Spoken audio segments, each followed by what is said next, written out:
and maybe going to your neighbor below, or maybe you're being leaked on.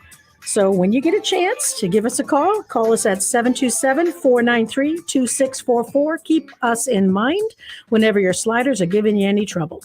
Beacon Windows, 727-493-2644 or www.sliderrepair.com. Don't replace, refurbish. Sliderrepair.com, 727-493-2644. Beacon Windows. What's the buzz in Tampa Bay? Senior Voice America Radio, a unique morning variety program delivering the latest commentary on politics by host and political analyst Tim Bryce and the up-to-minute happenings of Wall Street by co-host and financial veteran Berkeley Badger. Beyond politics and finance, they scale the scholar's rampart by including topics on religion and nutrition with thought-provoking guests and interviews. Tune in every weekday from 8 to 10 a.m. on this Tan Talk station. Senior Voice America, serving our nation's seasoned citizens for over 4 decades. Hello there, Tampa Bay. This is former NFL and college football coach Jimmy Johnson. Listen to the Kelly Show every Monday starting at 5 p.m. They can sure use the attention. And this is former Major League Baseball player, Hall of Famer Wade Boggs. I also hope you listen to the Kelly Show every Monday starting at 5 p.m. They can darn sure use the money. Hi there. This is marine wildlife artist and conservationist Dr. Guy Harvey. Please listen to the Kelly Show every Monday starting at 5 p.m. They need to feel worthy. Are you a writer, inventor? Do you have questions about your intellectual property rights? Well, tune in every Tuesday and Thursday morning at 11 o'clock for Joy on Paper. Once a month, I will have a special guest, the writer's legal eagle, Bill Larson of Larson & Larson, who can answer your questions. Protect your valuable work. Email me your questions to patsy.radio@gmail.com and then listen in every Tuesday and Thursday at 11 a.m. right here on Tampa Bay's Tan Talk Radio Network. That's patsy.radio@gmail.com. Hi, I'm Dawn with Sunkist Charters. Come and sail with us on a 37-foot Endeavor out in the Gulf of Mexico. Up to 6 people, $100 an hour, 3-hour minimum. You can split it between each other. Pet friendly, bring your own food, drinks, restrooms on board. Make it a memory maker. Call 727-871-7788 or call 727-315-4936. SunkistCharters.com. We'll see you out the Gulf of Mexico. Tampa Bay's Tan Talk, entertaining and informative radio for the Sunshine State.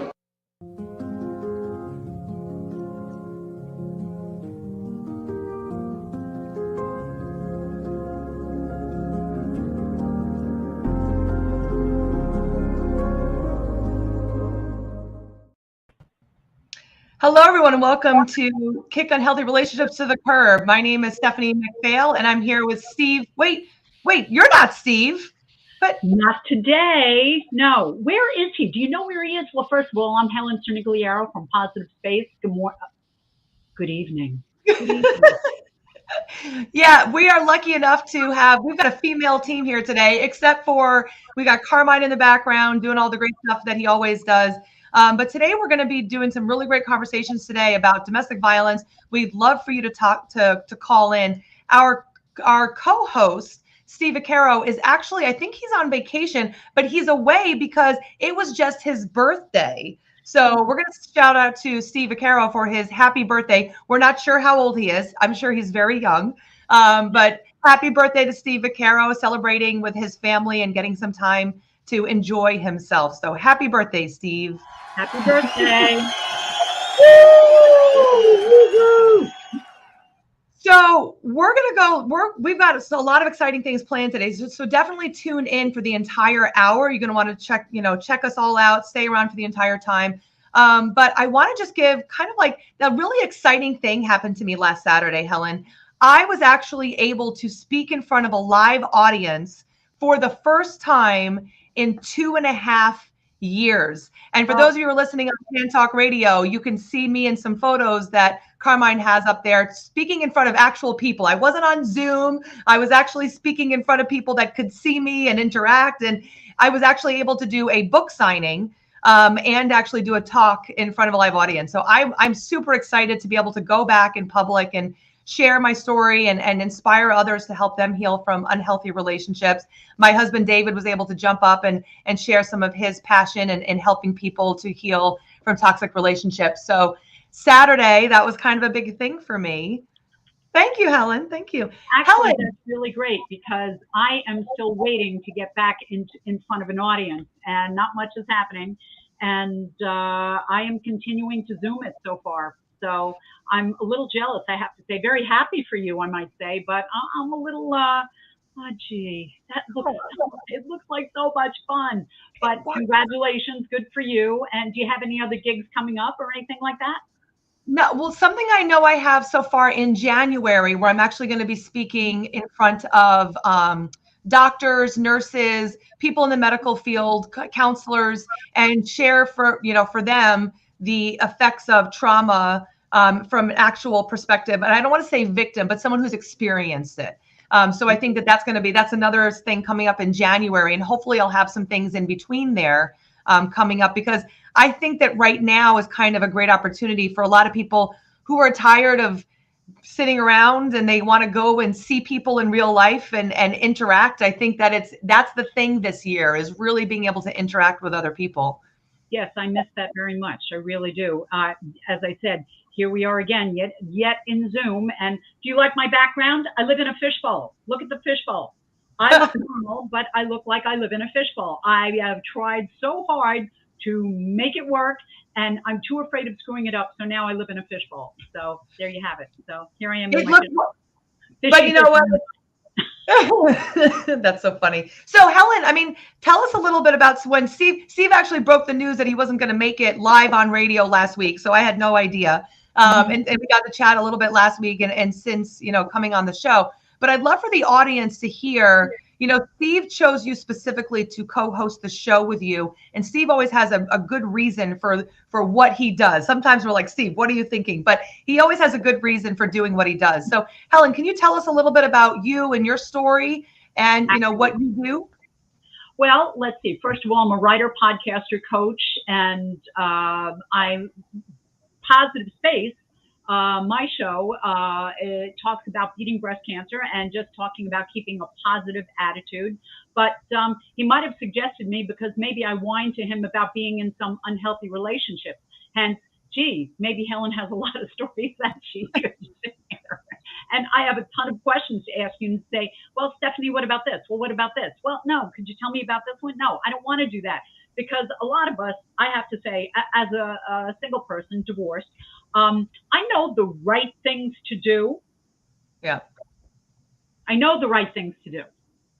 But with your insight, I want to do the right things when I see that a relationship could possibly be mentally unhealthy for me. Luckily, I've never been in a physically unhealthy relationship, but sometimes I feel like, and this is going to be my first question to you, why do people stay in unhealthy relationships? Why?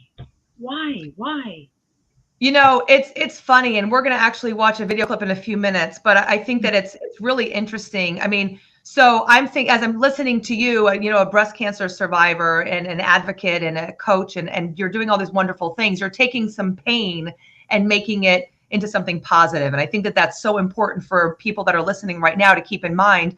No matter what crisis you've been through, no matter what has happened in your life, you can live there and be angry about it and be bitter about it, or you can take it and use it as your superpower to move forward and help inspire other people as well. And go ahead. No, I'm so sorry. When I was going through treatment, one of my friends in South Carolina, she sent me straws, these big, long straws that, you drink from, and she called it Embrace the Suck. And when I embraced the suck and you lean into, I guess, whatever, challenges you're going through, when you lean into it, I felt like it was more easy to deal with, if that makes any sense. And you're right. When you're in it, you kind of take a deep breath and you deal with it and you go from there. But that's not only for the breast cancer. And, thank you, God, I'm a survivor and all that stuff. But just in everyday life, when something becomes a challenge, I also think about what is my lesson and what's my blessing? What am I supposed to learn? And sometimes that's kind of hard, especially in a relationship. Should I stay or should I go? And, it seems to me, and correct me if I'm wrong, a lot of people, and I'm gonna take a chance, I'm gonna go out on a limb here, say women, a lot of women stay in unhealthy relationships because number one, they don't want to be lonely, finances, and they're just plain afraid to leave.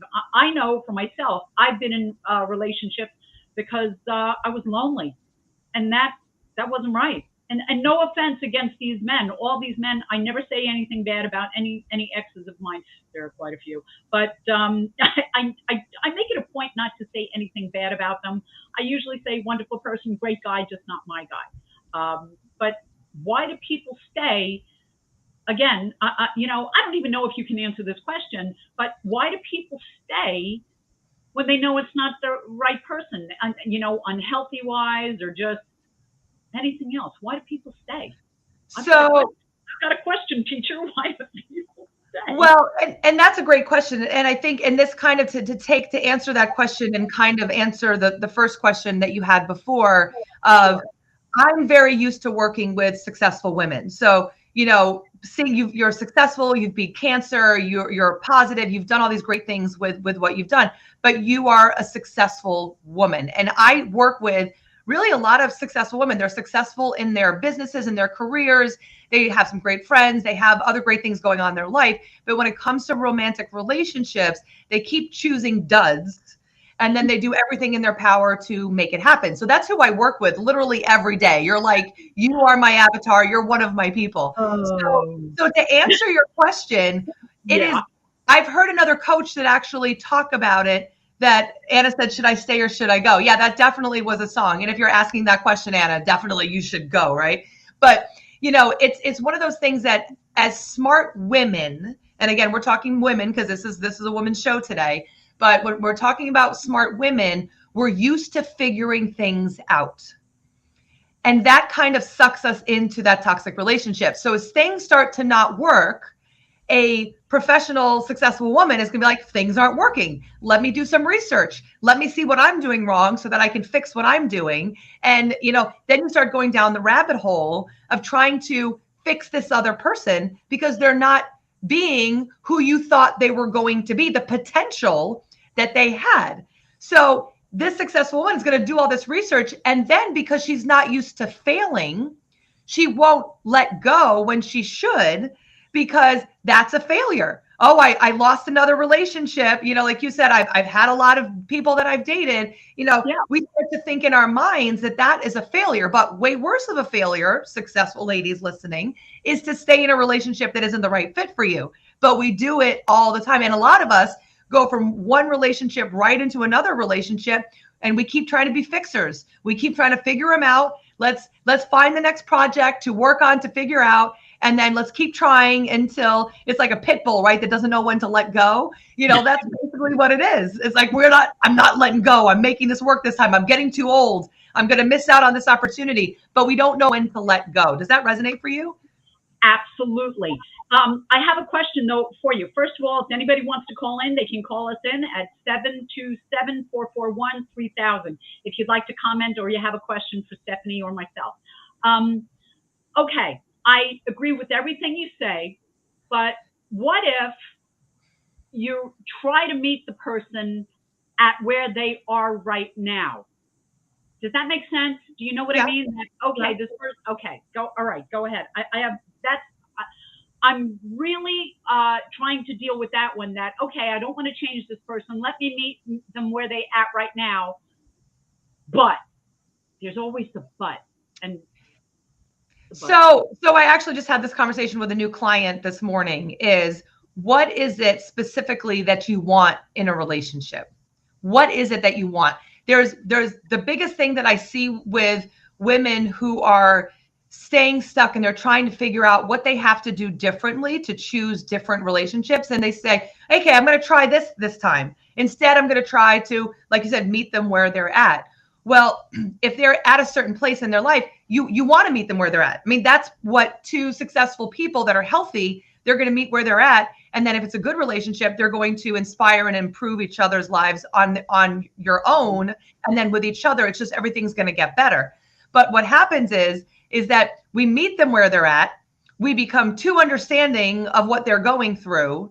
And then we keep trying to make things work. Now, what we need to do, and this becomes, this is so clear, is that You meet them where they're at, you see them, and then decide, is this someone that's right for me? And then if not, next move along. You're not trying to see where they're at and then fix them. You're seeing where they're at and saying, is this someone who's a good fit for me? And if they are, we have to change the mindset that we are in a dating relationship to prove our worth to someone else.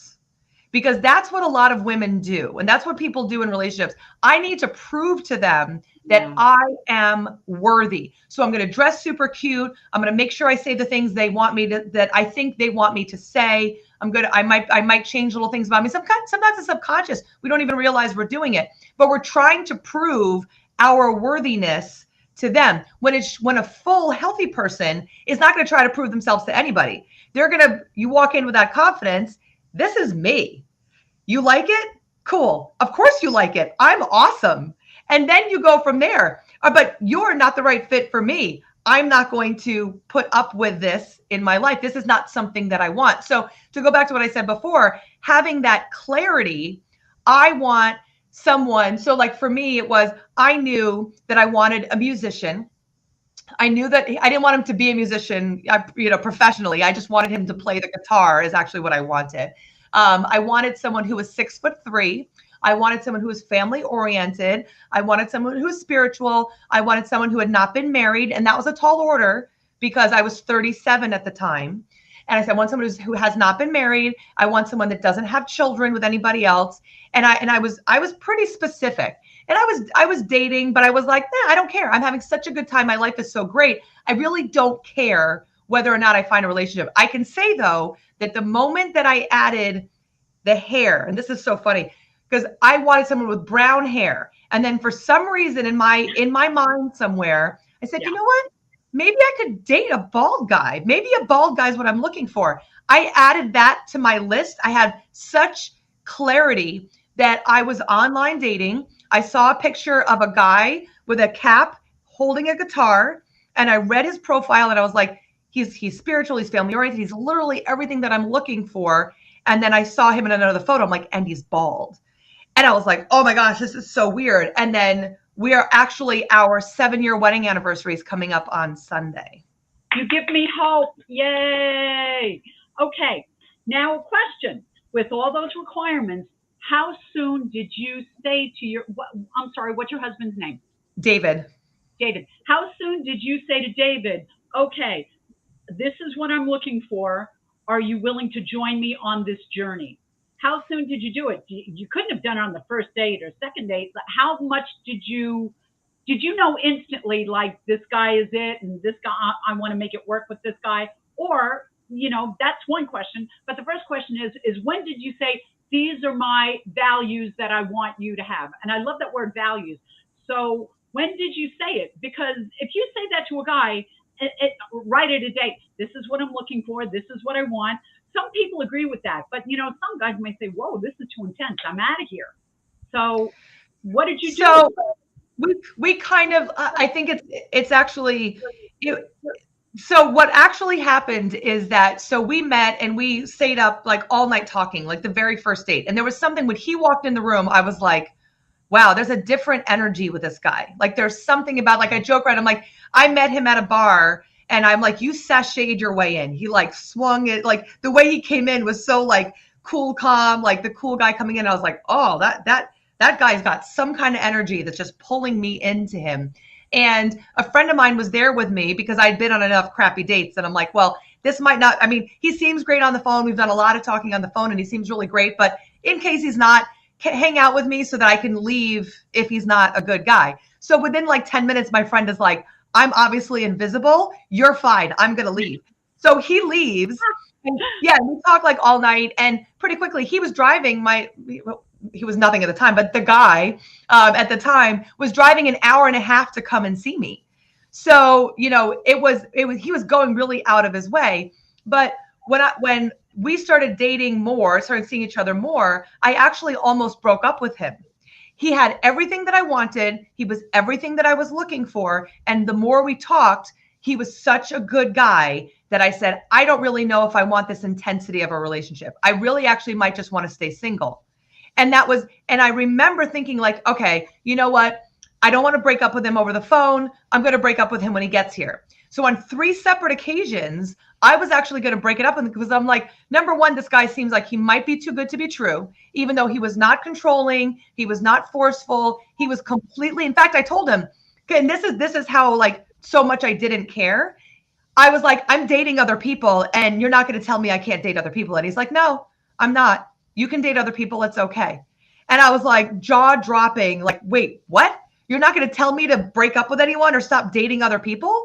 And he was like, no, why would I do that? That's not for me to decide. He's like, I'm going to take myself off of dating apps. I'm not interested in dating anybody else, but I want you to come to this point when you're ready. And if you're not ready and you're not interested, just tell me and we'll go separate ways. It's okay. He sounds like a real grown-up. Yeah. Yeah. Yeah. They exist. Everyone is listening. They exist. Well, I hope so. I think so. But let me ask you, when you were saying you were thinking about breaking up with him and you were thinking about being single, that you wanted to remain single, were you getting scared about something? Because you said it was getting too intense or something like that. Why were you thinking about breaking up with him? I would have wrapped myself around his ankle and say, we're in it for the long haul, baby. I mean, why? Because of what you said in the beginning is that, or you made a comment about it, was that every time things would start to go well with someone, they would go bad quickly. And I definitely had a bit of a subconscious fear that as good as things were, that maybe he wasn't real, that he was pretending.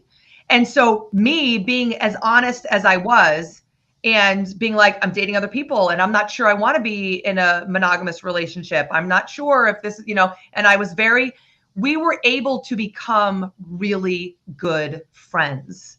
And that became the forefront of our relationship because I said, I've been hurt. I mean, our second date, he met my ex-husband who was stalking me and saw that his car was in my driveway and my ex-husband knocked on the door and then followed him when he left. So he met the ex right away. He saw it coming out. And I had been so used to men that I seemed like they were like, oh, possibly interested. And then my ex-husband would call them and make up some lie about me or tell them we were trying to get back together or whatever. So I was kind of like, the ex might ruin it. I wasn't connected to, I have to have a relationship. I was really connected to, I have to have my freedom. And so the friendship allowed me to see that he was not trying to take away my freedom. He was trying to support me in whatever it was. So he knew all the crazy stories of the exes. And he was like, I'm not trying to make you be anything that you're not. I love that you are an independent woman. I love that you are successful. I love that you have all these things about you. And I'm never going to try to take away those things. So that when I was finally ready, we were dating for like 3 months. When I was finally ready and I said, listen, I think I'm ready to give you a chance. I'm going to just date you. And it looked like he had just won the lottery. Like he's got these big blue eyes and he looked at me with tears in his eyes and he was like, really? Really? You want to try it with just me? And I was like, yeah, I'm going to just go all in with you. And it was, seriously, the cutest moment where he was so excited that, Helen's mouth is agape right now. But I mean, that was what it was. It was the non-controlling. And I let go. I let go of trying to make that into anything other than what it was. And I allowed him to show me who he was without trying to manipulate or make him into something else. Well, first of all, can you send me some of his cells? I'd like to clone him, number one. We hear that a lot with clients. We give me hope, Stephanie. You really do. You give me hope. But now I have another question for you is what's a deal breaker? Because don't we have Yeah, so I was going to say, this is actually a great opportunity. So we're going to take a break right now. And for those of you, if anybody wants to call in on Tan Talk Radio, you're listening or you're watching this right now live on Facebook or YouTube or wherever you're watching from. And for those of you watching on cable as well, you can actually call us at 727-441-3000 and ask us questions. I saw a couple questions come up, but I'm going to give everybody a few minutes. We're going to watch a video clip. Now, this video clip is about domestic violence, so I'm going to give you a trigger warning about that. But, I think that it's important for people to understand who are listening and who are watching this, that domestic violence takes a lot of different shapes. It's not like, so this one's going to be, more aggressively domestic violence, what you kind of think about when it comes to domestic violence. But domestic violence is also being emotionally abusive, financially abusive, sexually abusive, keeping you from your friends and family. Like there's other things than just physical abuse. So if you're thinking to yourself, hey, my relationship isn't good, but he's not leaving bruises, he's not hurting me physically, he's not breaking bones or things like that, maybe I'm making a bigger deal than it actually is. I want you to realize that if it doesn't feel good, that is your huge red flag to walk away and allow that relationship to end. So I'm going to, again, that trigger warning, we are going to watch a video clip about domestic violence, and then we're going to hop back on and keep answering questions.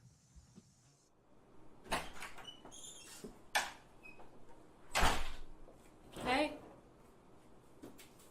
where were you? Where's the milk? You didn't get any milk. You're supposed to be in charge of that kind of thing around here. It's not like I work all day for you to just sit at home. Where were you? I was out. I got a pack of cigarettes. Where are the kids? They went to bed an hour ago. They wanted to wait up for you, but you're never around. It's like your own kids don't even know you. Oh, come on. It's not like you and I wanted to be married anyway. It's like we're just together for them. You didn't even have to have them. I wish I never married you. If it weren't for my mother, I'd be with someone else right now. Yeah? Well, you're stuck with me. Jim's probably off married to some broad now anyway. Don't touch me. Hey, I can touch you whenever I want. You are mine, and I can have you whenever I feel like it. I only ever used you for sex anyway. I can't believe you say that to me. Why can't you just leave me and the kids alone? What could you do without me? It's not like your job is enough to raise a family on. You need me to bring home money to feed them.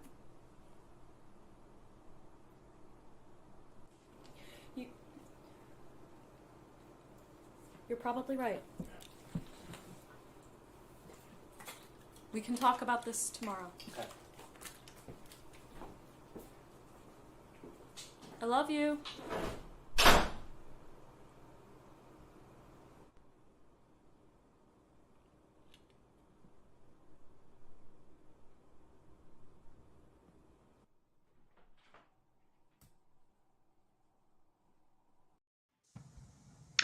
So, that was, that was a great clip because it showed the emotional abuse with the gaslighting. For those who don't know what gaslighting is, it's manipulating the person to turn their words around and make them confused and upset. And that's literally what it did. I mean, for the things that he said to her was, I only married you because we had kids. I didn't want to, I'm using you for sex. I'm not in love with you. And he's turning around that he's never around and making it her fault. Like he's disappearing, not around, and it's all her fault. Everything is her fault. So seems like a narcissist. Then financial abuse of like, you can't make it on your own on the terrible salary that you make. And so basically worship me. I'm the one who is doing everything. Helen, what did you think when you saw that clip? I was afraid it was going to become violent. I thought he might take a swing at her, which I was getting very tense about it. And at the end, she seems to be needy and she says, I love you. And that threw me. I thought, oh, so, she wants to belong and she knows she doesn't. You can tell by the way she's holding her head and, realizing that this isn't love. And yet she throws that out. And that bothered me.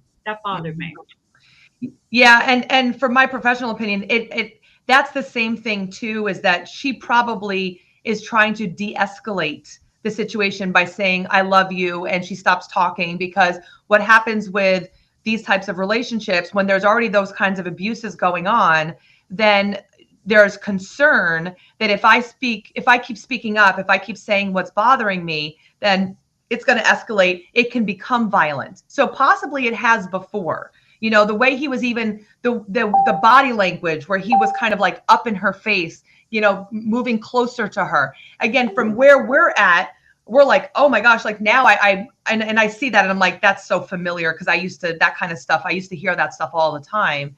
But you get used to that because that's how they behave. And so then you become, it's that frog boiling in the pot, because now, like, that's what he does. He disappears. He blames me. It's my fault. He's only in it for, you know, the sex and to, you know, whatever he feels forced. And then it up levels to where now all of a sudden, like, okay, well, that's now a normal thing. Next step is for him to become physically violent. And then it's just waiting to happen. So if it hasn't happened already, there's a very good chance that it's going to go in that direction. And there's a very good chance that because he's already manipulated her and made her question her ability to live on her own with the children, that she might still stick around because he's already put that thought in her. So if he does get to that place, she's going to already think like, all right, well, this is just another thing I have to deal with. I'm going to try to not make him mad. I won't ask him questions. She silences herself. And then because she's trying to keep the peace between him and, you know, and herself. Well, that's what I think I said at the beginning, that sometimes people will stay in unhealthy relationships because of finances, because she doesn't want to be alone, possibly with 2 kids or however many kids she had, and also be afraid to leave. But sometimes, you know, this gets a little dicey for me, is that people have choices. So, you know, she could leave if she wants to do, but you know, what do you say to some people when you say, well, you do have a choice? Because I have to say, I think that sounds cruel to somebody when you're saying something like that. But what do you do? Because the girl seemed trapped. Okay. Yes. And when you're feeling trapped that way, okay, I've got the kids, I got to worry about finances, you know, he threw that at her. And I think when somebody's constantly barraging, you know, throwing a barrage of that stuff at somebody, they start to believe it, right? Yep. So what does somebody do in a situation like that? Because again, you know, I think it almost says, well, you have a choice, dear. I don't, it bothers me to just throw that out at somebody. Is that being tough love? I mean, what do you say?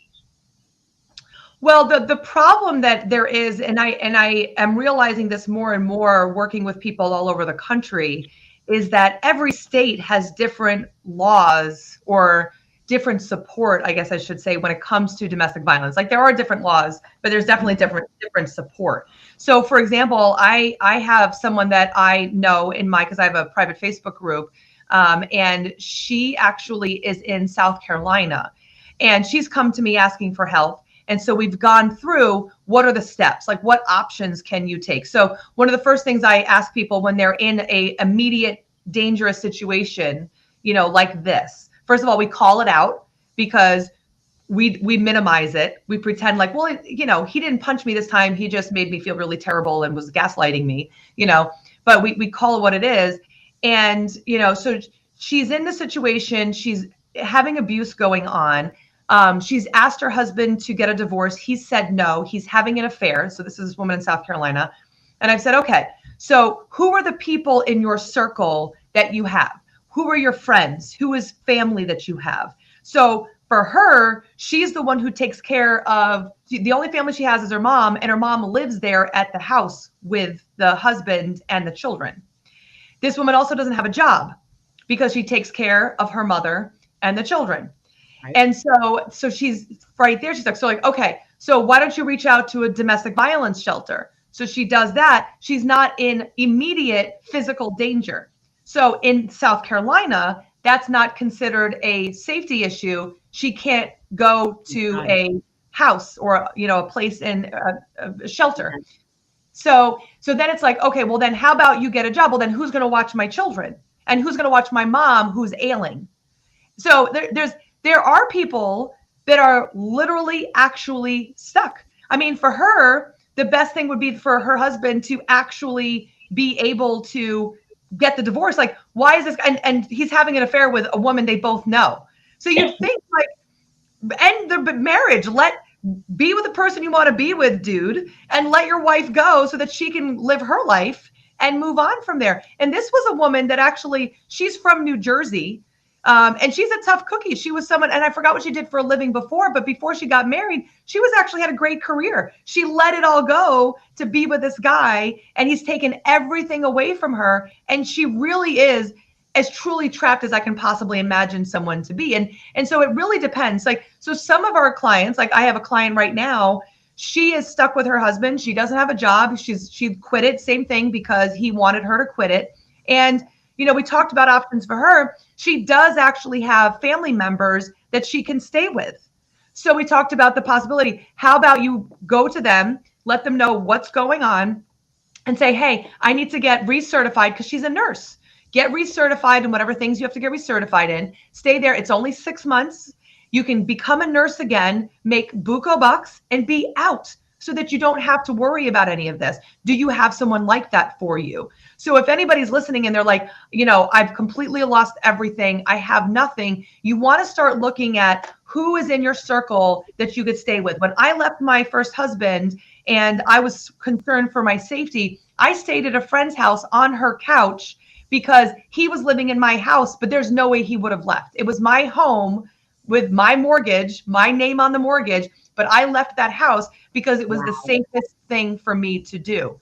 So yes, there are options most of the time, but there are examples where there isn't, or there's much, or I should say there's much less. And for there, the best advice I can give you is, if you can take $5, $20, put it to the side, and time's going to pass anyway. If you can, every time you get money, and because they love to financially manipulate. So every time you get money, you can put those a few extra dollars to the side without them knowing. In a year from now, that's going to build up. And then there might be enough for you to just get away, to maybe get your own apartment, to, you know, it just gives you options so that you can actually get out of that situation. You know what, Stephanie? I think sometimes when somebody walks away from a marriage, a partnership, people are ashamed, and they feel like they're a failure, and they have no idea that it takes so much strength to do something like that, to walk away and to begin a new life and realize that I do have a choice and going from there. And I think with the men, you know, with the manipulation of the finances, that's a matter of ego. That, as you said, you know, that's control. But I feel bad for women, because a lot of times they feel ashamed that they couldn't make a marriage work. I remember when my marriage ended, I didn't tell people for weeks, because I knew, I just knew that, I felt like I was going to be judged. And finally, when I came clean with with my friends and everything, because my family obviously knew, everybody was very kind and very understanding, and got me off the couch, actually. But again, you know, my ex-husband, good guy, just not my guy. And, you know, there was never any abuse or anything like that. But, you know, he and I are friends, not great friends, but, you know, if I saw him someplace, we could say hello, how are you, that type of thing. It's a long time ago. But I remember feeling, even though the marriage did not work out, I remember feeling shamed. And I think that's a stigma I think we have to get rid of when a marriage, again, a partnership isn't working, especially if it's unhealthy. Yeah. And so this is Stephanie McPhail, and this is Helen. I'm going to totally butcher your last name. I apologize. Cernigliaro. Oh, good. Woohoo. And we're here with Kick on Healthy Relationships to the Curb and Tan Talk. So we're here talking about toxic relationships. And I think that, and if you want to call in again, that's 727-441-3000. We'd love to hear from you. But we're talking about toxic relationships. And, you know, when we're talking about, and Helen just brought up talking about a divorce. And I don't know, are you religious at all, Helen? I'm spiritual. Okay. So I was brought up Christian. We went to church every single Sunday.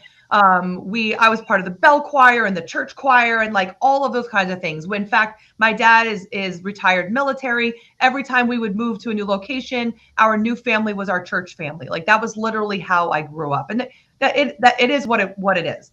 But the thing is that what I had learned was that you put yourself to the side and other people are more important to you. And once you get married, you stay married. And I learned that from church, and I learned that from my parents. So no matter what was going on for them, they were going to stick together. When at times it was like, maybe you shouldn't, but it was the right thing to do. And my dad would say, well, I said I would be married to your mom forever. It's my responsibility to make this, make us stay together. So that's what I learned.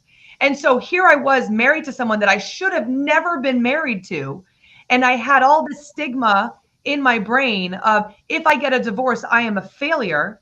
And I had promised that I would be here through thick and thin, that I would be there to support him in everything that he needed, in sickness and in health. And if I end this marriage, I'm going against my vows. I'm going against my integrity. That's literally about, because my word was important. I promised in front of all these people that this was going to be my guy forever. But how bad things were, all I had to keep reminding myself was, if there is a God, this person, God could not have put me here to be in this relationship with this man. This could not be my forever. This could not be what I have to put up with for the rest of my life. And so that little sliver of hope that, maybe people will judge me. Maybe people will think that I am a failure because I wasn't able to keep this marriage together.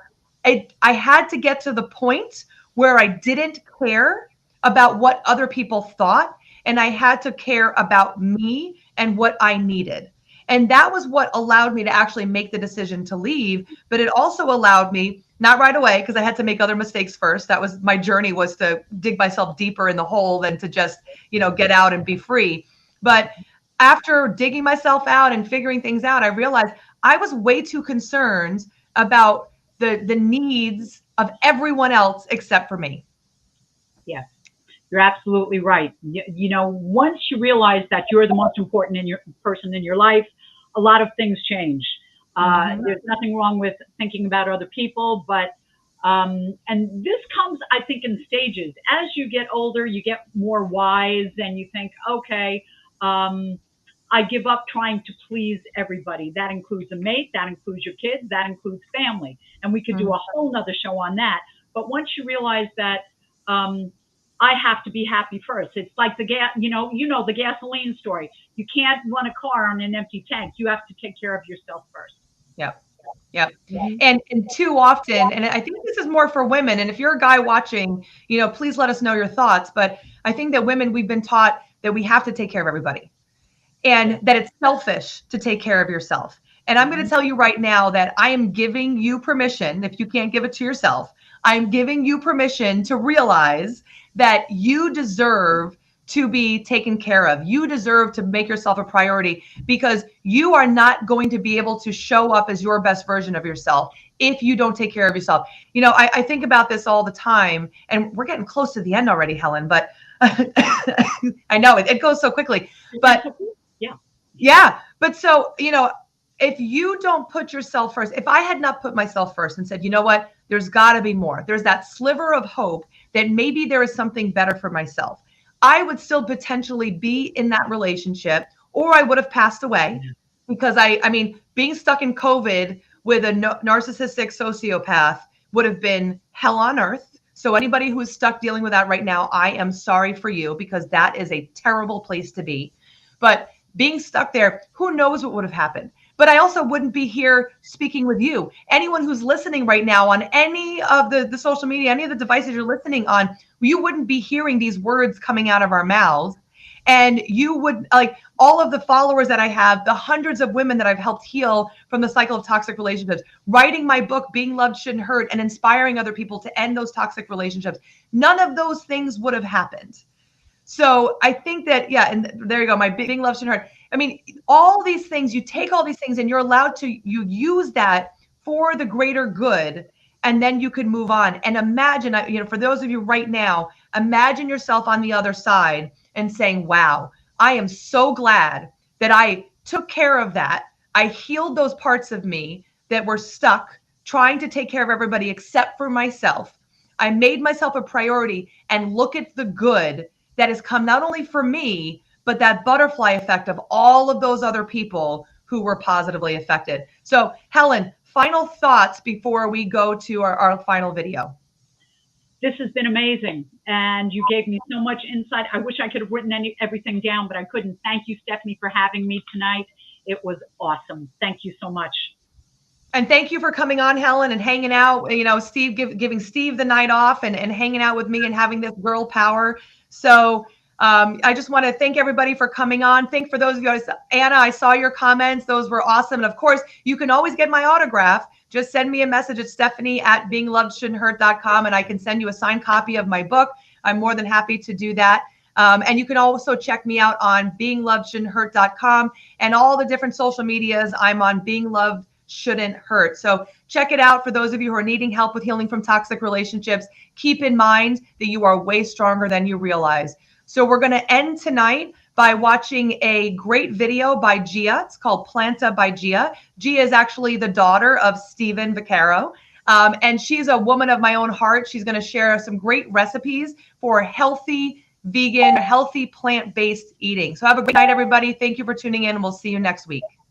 Good night. Let's chop some veggies.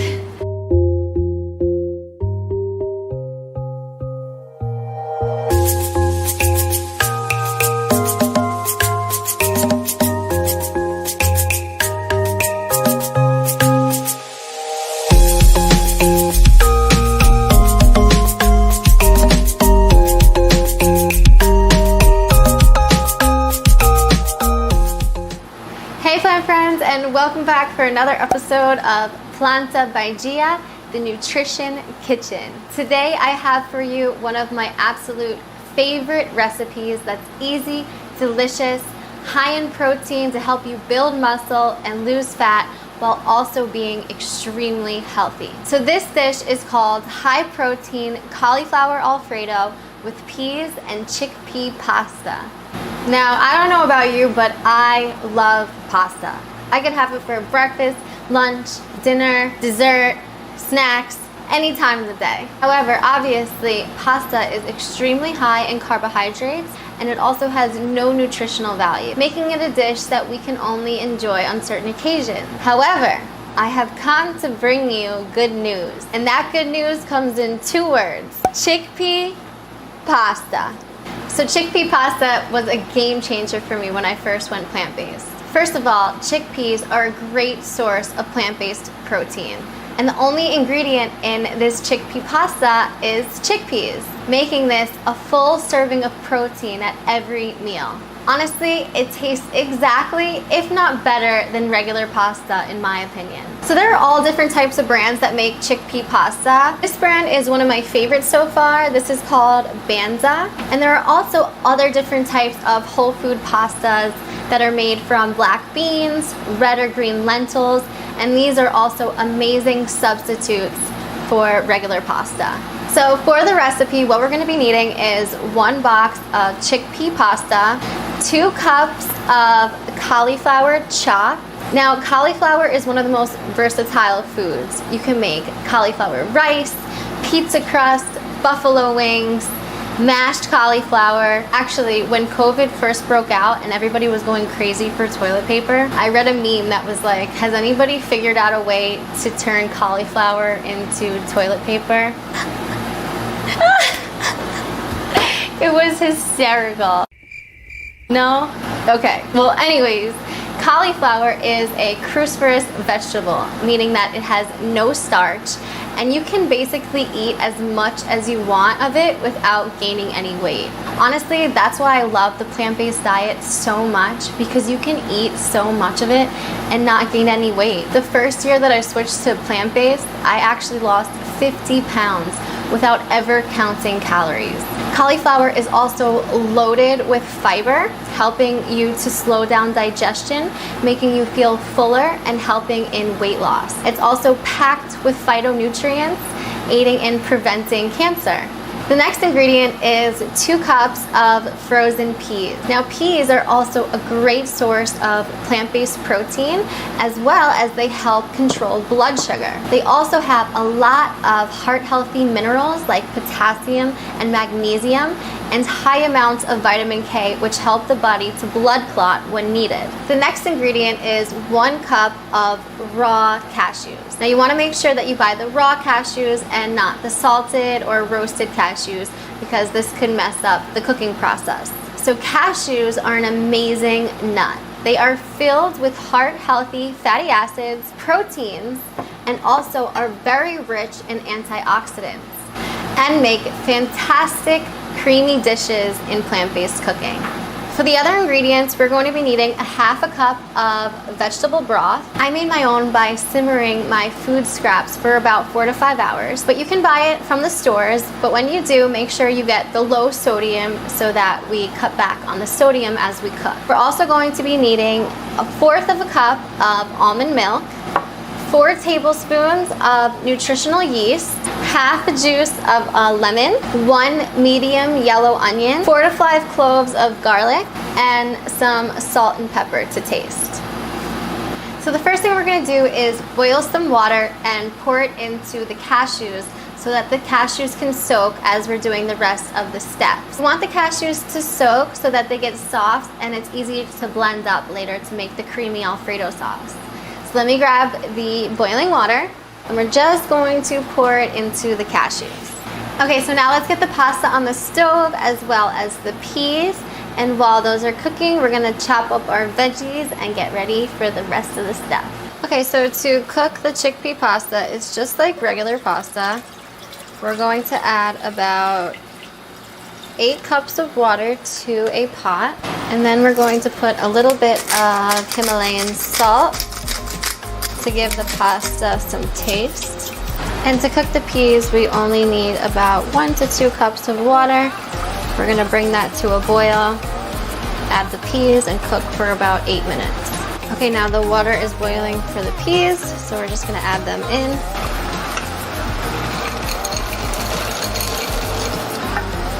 Once the peas are tender, where you can squish them a little bit, then they're ready. You don't want to overcook them because that's when they lose all the vitamins and minerals and they end up going into the water. Okay, so now the water is boiling for the pasta. So we are just going to add in the pasta. Now this is an extremely important step when you're cooking chickpea or any type of bean pasta. As soon as you pour it in, you then want to mix it immediately. This will help it from sticking later on. Now also what I find with legume pastas is that when it tells you to cook it from say 9 to 11 minutes, always cook it for the shorter time for about 9 minutes. That will help it from getting all soggy and sticking together. Also make sure to spin it, not to spin it, also make sure to stir it every 1 to 2 minutes.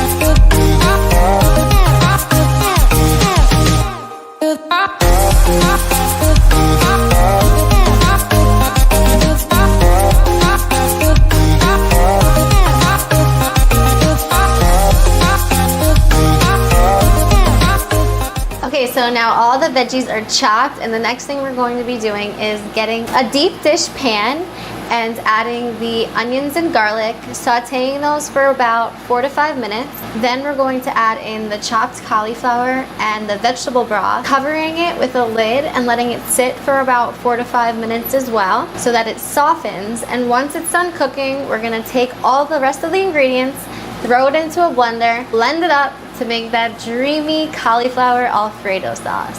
So let's get to it.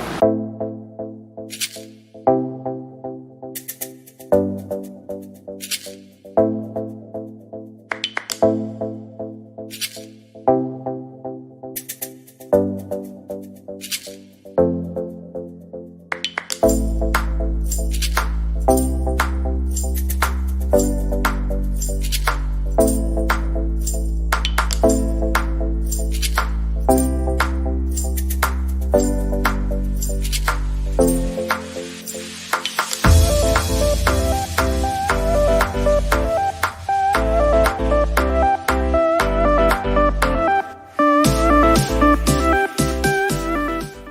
so I drained the water from the cashews. So what we're going to do now is we are going to add everything into the blender and blend it up.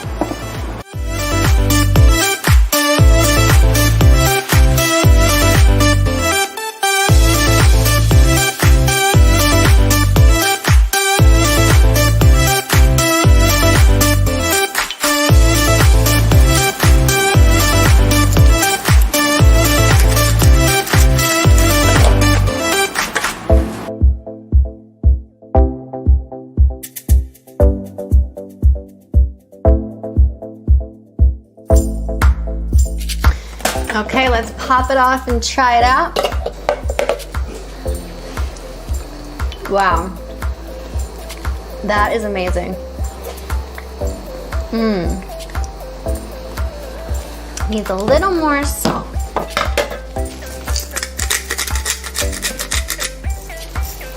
And some pepper.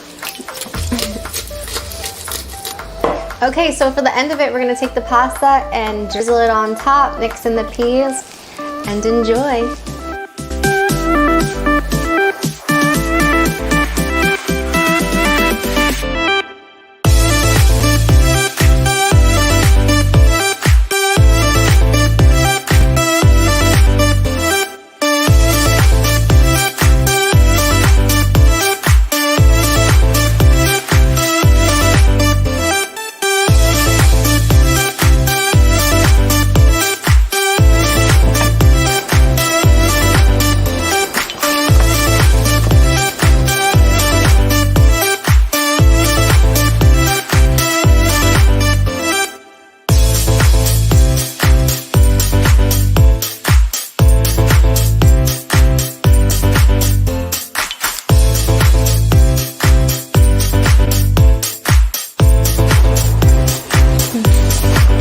So creamy and flavorful. The garlic, the onions, vegetable broth, the peas.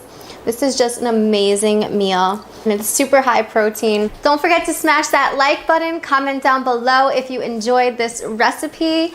Tag me in it if you try it. You can find me on Instagram at Planta by Gia, and you can find me on my website at www.plantabygia.com, where I offer nutrition coaching and customized fitness plans. Thank you guys for watching. I love you so much. Wishing you all the best, and I will see you for the next video.